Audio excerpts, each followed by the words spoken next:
पहली बड़ी खबर आ रही है संजय राउत से पूछताछ को लेकर। इस वक्त की बड़ी खबर यह है कि जांच में सहयोग नहीं कर रहे हैं संजय राउत। सूत्रों के हवाले से यह पता चला है करीबन 7 घंटे से संजय राउत से ईडी की पूछताछ चल रही है, लेकिन संजय राउत इसमें सहयोग नहीं कर रहे हैं। शिवसेना के नेता संजय राउत, जिनसे ईडी की पूछताछ 7 घंटे से ज्यादा समय से चल रही है।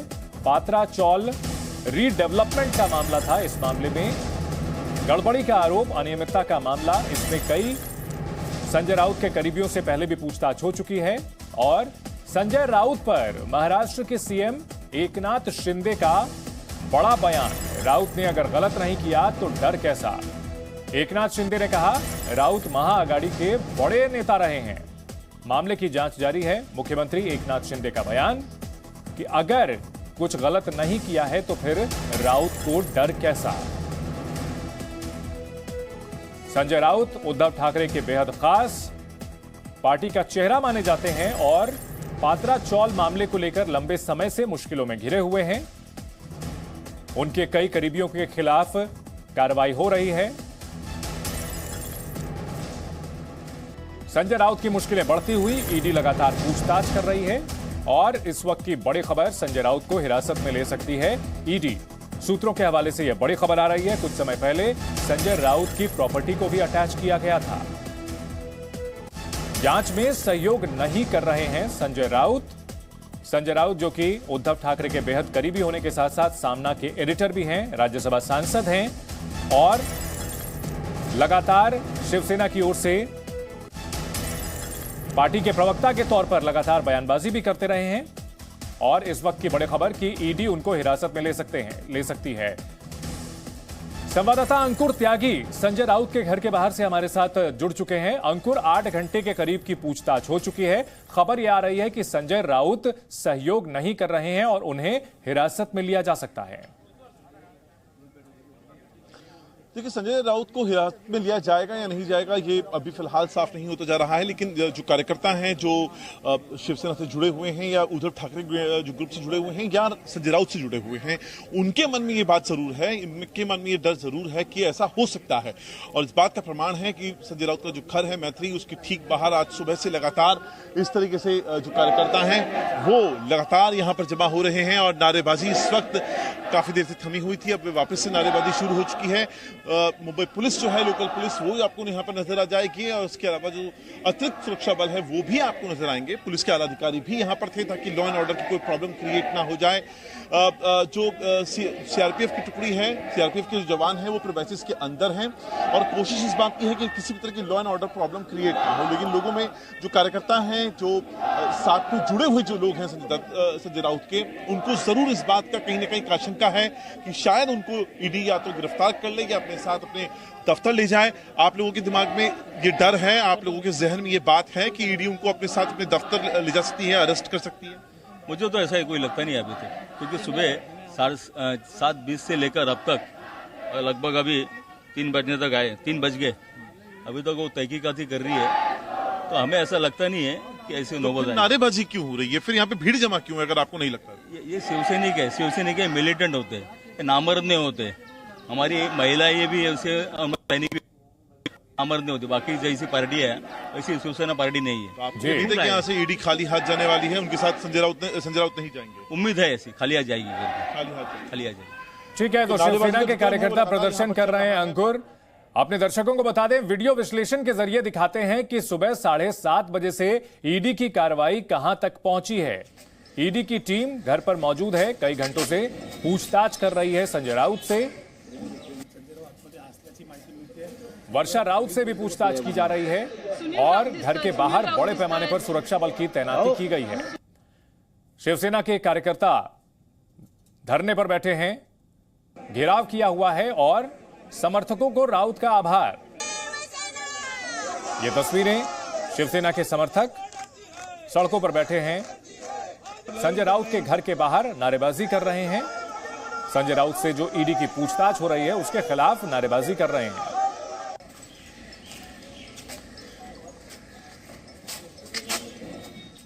और इस बीच दोनों ओर से सियासी बयानबाजी भी हो रही है। एकनाथ शिंदे, महाराष्ट्र के मुख्यमंत्री, उन्होंने तंज कसा है कि अगर राउत ने गलत नहीं किया है कुछ तो फिर डर किस बात का है।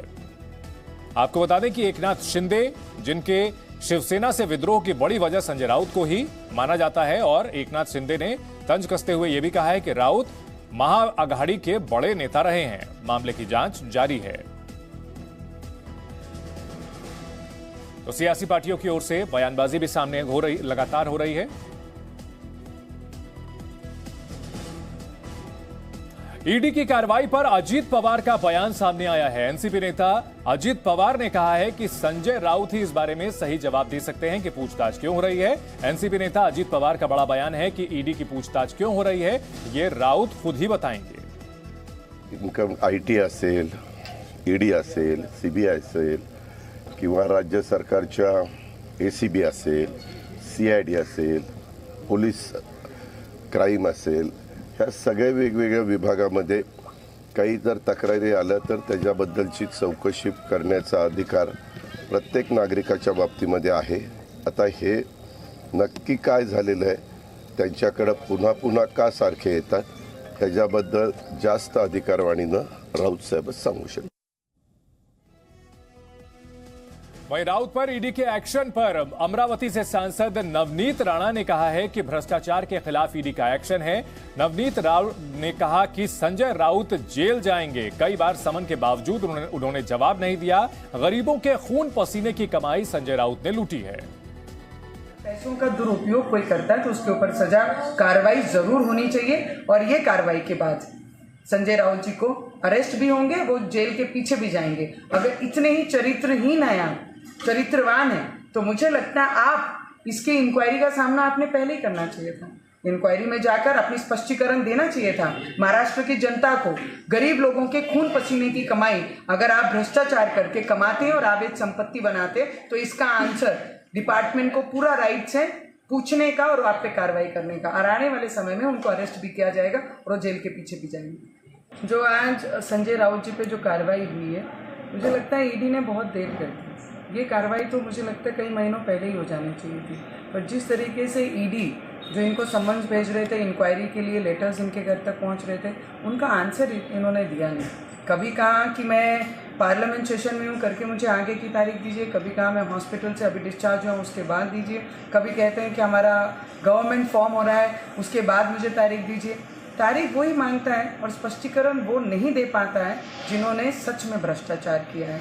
पत्राचार के रिलेटेड हो, अलीबाग का सब्जेक्ट हो, और महाविकास आघाड़ी के एजेंट बन के ये संजय राउत जी काम कर रहे थे। और 25-30 कंपनियां ऐसी हैं जिसमें ये पार्टनर है और उनके साथ में मिलकर इन्होंने भ्रष्टाचार किया है। जी मीडिया संवाददाता अंकुर त्यागी हमारे साथ लगातार इस बड़ी खबर पर बने हुए हैं। अंकुर, अगर पात्रा चौल मामले की बात की जाए, क्या है ये मामला और इसमें संजय राउत की भूमिका की क्या जांच हो रही है? देखिए, जो संजय राउत का जो इस पूरा मामले में इन्वॉल्वमेंट है वो बेसिकली उनकी पत्नी के जरिए ज्यादा निकल के आता है, क्योंकि वर्षा राउत के अकाउंट में कुछ 83 लाख आए थे और ये वो रकम थी जो कि इस पूरी की पूरी जो जमीन है 2018 का मामला में ये मामला इन्फोर्समेंट डायरेक्टरेट जो है ईडी है उसने इसको फाइल किया था, इसको इस पर जांच करनी शुरू की थी और उसमें निकल के आया था कि जो पात्रा चौल की जो जगह है तकरीबन 40 एकड़ से ज्यादा की जगह है, उसका रीडेवलपमेंट का काम दिया गया था और उसके अंदर जो रीडेवलपमेंट होना था वो रीडेवलपमेंट तो नहीं होता है, बल्कि 9 डेवलपर्स ऐसे होते हैं जिनको ये जमीन बेच दी जाती है, जिसमें डायरेक्ट तौर पे प्रवीण राउत जो है वो जुड़ा हुआ होता है। वो डायरेक्टर होता है उस कंपनी का जिसके पास जो रियल एस्टेट की जो कंपनी थी जिसको ये ठेका महाडा ने दिया था और वहां से जो कनेक्शन निकल के आता है, क्योंकि एक 83 लाख रुपीस की जो रकम है वो जो प्रवीण राउत की पत्नी है उसके अकाउंट से वर्षा राउत जो कि संजय राउत की पत्नी है उनके अकाउंट में आई थी। हालांकि जिस मामले की जांच हुई तो 55 लाख रुपए की रकम ऐसी थी जिसको वापस भी कर दिया गया, लेकिन जो इन्वॉल्वमेंट है इसके अंदर वो बहुत ज्यादा कॉम्प्लिकेटेड है। इसके अलावा भी कुछ ट्रांजैक्शंस ऐसे हैं जो प्रवीण राउत और संजय राउत के बीच में हुए बताए जा रहे हैं ईडी के सोर्सेज के जरिए, और ईडी को लगता है कि जो दादर की जो प्रॉपर्टी है वो उन्हीं पैसों से खरीदी गई थी जो कि घपला किया गया था 9 बिल्डर्स को बेचकर, पत्रा चौल की जमीन को बेचकर। इसके अलावा अलीबाग की भी एक प्रॉपर्टी है वो भी ईडी के रडार पर है, उसमें भी ईडी को लगता है कि उस पैसे का इस्तेमाल किया गया था। तो ऐसी 3-4 बातें हैं जो ईडी जिसको लेकर सघन पूछताछ यहाँ पर लगातार कर रही है संजय राउत से। बिल्कुल अंकुर, अगर बात की जाए ईडी की ओर से कई समन भेजे गए और बताया जाता है कि संजय राउत ने उन समन की अनदेखी की। इसमें सफाई देने के बजाय पॉलिटिकल तौर पर यह कानूनी मामले को पॉलिटिकल तौर पर लड़ने की कोशिश की और शायद यही वजह है कि अब ईडी का शिकंजा उन पर कस चुका है। देखिए, तकरीबन 2 से 3 सम्मान अलग अलग वक्त पर भेजे गए। एक बार तो वो गए भी थे, उसके बाद उनको 2 से 3 बार सम्मान भेजा गया और हमेशा आपकी कोई ना कोई पॉलिटिकल वजहों का हवाला देते हुए संजय राउत ईडी के सामने नहीं गए। लास्ट टाइम जो बात हम करें तब भी वो खुद नहीं जाते हैं। वो कहते हैं कि 7 अगस्त तक राज्यसभा का सेशन चल रहा है, मैं राज्यसभा का सांसद हूं, मैं नहीं आ सकता हूं, बहुत सारे कामकाज हैं, आप 7 तारीख की मुझे नई डेट दे दीजिए। और ये बात खुद उनके जो वकील हैं वो खुद ईडी में गए थे और उन्होंने ये वाली बात कही थी। और उसके बाद आप जब हम बात कर रहे हैं, इस बात का भी वेट नहीं होता है। आज 31 तारीख होती है और ईडी की जो टीम सुबह तकरीबन 7 साढ़े 7 बजे का जो वक्त था वो इस मैत्री नाम के बंगला जो है जहां पर संजय राउत रहते हैं अपने परिवार के साथ, वहां पर आती है और उनसे लगातार पूछताछ शुरू कर देती है। ठीक है, संजय राउत से पूछताछ 8 घंटे से ज्यादा वक्त से हो रही है। खबरें आ रही हैं कि उन्हें हिरासत में भी लिया जा सकता है। शिवसेना के नेता संजय राउत पर लगातार ईडी का शिकंजा कसता जा रहा है। ईडी की कार्रवाई को भले ही संजय राउत झूठी कार्रवाई बता रहे हों, लेकिन बीजेपी का कहना है कि जो भी गलत करेगा उस पर कार्रवाई होना तय है। शिवसेना नेता ने कुछ गलत पैसों की धांधली नहीं की है तो ईडी अफसरों ने जब उन्हें जांच के लिए बुलाया 3 दिन पूर्व, वे क्यों नहीं गए? क्या देश इस बात की सच्चाई नहीं जानता? यह बदला हुआ भारत है। इस भारत में नेता हो, अभिनेता हो, उद्योगपति हो, छोटा हो, बड़ा हो, कानून के सामने सारे समान हैं। कानून अपनी कार्रवाई करेगा। 10-10 ईडी के अधिकारी किसी के घर में आ जाते हैं सुबह 7 बजे। देश में हजारों लोगों पर ईडी के केसेस चल रहे हैं, उन्हें समन्स भेजे जाते हैं 2 बार, 4 बार, 10 बार, लेकिन ईडी किसी के घर में चली जाती है? ऐसा होता नहीं। यह घटना पूरी तरह से राजनीतिक से प्रेरित है। जहां जहां बीजेपी आगे जाकर काम नहीं कर पा रही है, वहां वहां ईडी को आगे भेजती है। संजय राउत जी बोलना बंद कर दें, संजय राउत जी शांत बैठ जाएं, बीजेपी का विरोध न करें, ऐसी मंशा है।